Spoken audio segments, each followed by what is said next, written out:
నుంచి నిజంగానే చేపలు కురుస్తాయా? ఈ మాటల్ని నమ్మొచ్చా? మరి నమ్మకపోతే జనం ఎందుకు చెబుతున్నారు? ఫిష్ రైన్ పడకపోతే పొలాల్లో రోడ్ల పక్కన చేపలు ఎలా వచ్చాయి?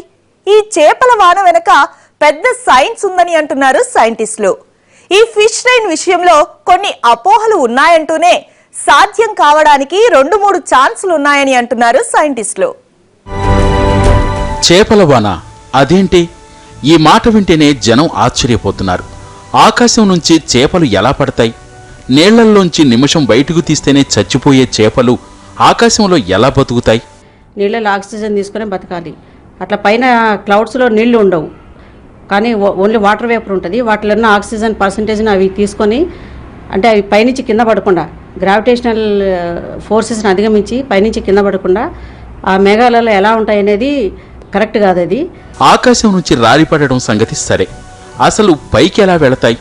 వాటిని ఎవరు తీసుకెళ్తారు? అంత ఎగరడానికి అవి పక్షులు కూడా కావే. మరి చేపలను ఆకాశానికి చేర్చేదెవరు? పైగా గురుత్వాకర్షణ శక్తికి వ్యతిరేకంగా అవి పైకి ఎలా వెళ్లగలుగుతాయి? దాదాపు 200 గ్రాముల నుంచి 500 గ్రాముల వరకు ఉన్నటువంటి బరువుతో ఉన్నటువంటి చేపల నుంచి పడుతున్నారు. అంత పెద్ద చేపలు అంతకాలం పాటు మేఘాల్లో ఉండడానికి ఆస్కారం లేదు. అటువంటిది కదలలేనటువంటి వాయు రూపంలో ఉన్నటువంటి నీళ్లలో మేఘాల లోపల ఆ చేపలు మొప్పలతో ఎలా శ్వాసక్రియ ప్రక్రియ చేస్తాయనేది చాలా సంశయం. ఆ శ్వాసక్రియ లేకుండా అవి బతకడం అనేటువంటిది పూర్తిగా అసంబద్ధం. ఏటికి ఎదురెదటం అనే సామెత చేపల లక్షణాల నుంచే పుట్టింది. నదులలో ఒక ప్రాంతం నుంచి మరో ప్రాంతానికి వలస వెళ్లడం సహజ లక్షణం. నదుల్లో ఉన్న రాళ్లు రప్పల మీద నుంచి కూడా దూకుతూ వెళ్లిపోతుంటాయి చేపలు.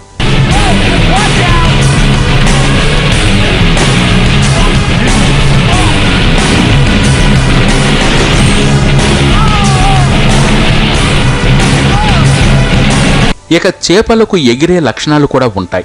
సరస్సులు, చెరువులు, నదులు, సముద్రాల్లోని చేపలు ఉన్నపళంగా పక్షుల్లా ఎగురుకుంటూ పరుగులు పెడుతుంటాయి. అయితే ఇది కొద్ది దూరం మాత్రమే. అది కూడా సముద్రానికి సమాంతరంగా కొద్ది ఎత్తులో మాత్రమే ఎగరగలుగుతాయి. అంతకు మించి వీటికి శక్తి ఉండదు.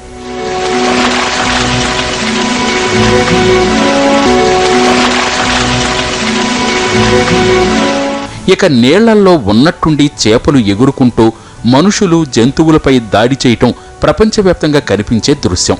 ఇలా మీదికి దూసుకొచ్చే చేపలను వేటాడి బతికేవాళ్లు చాలామంది ఉంటారు.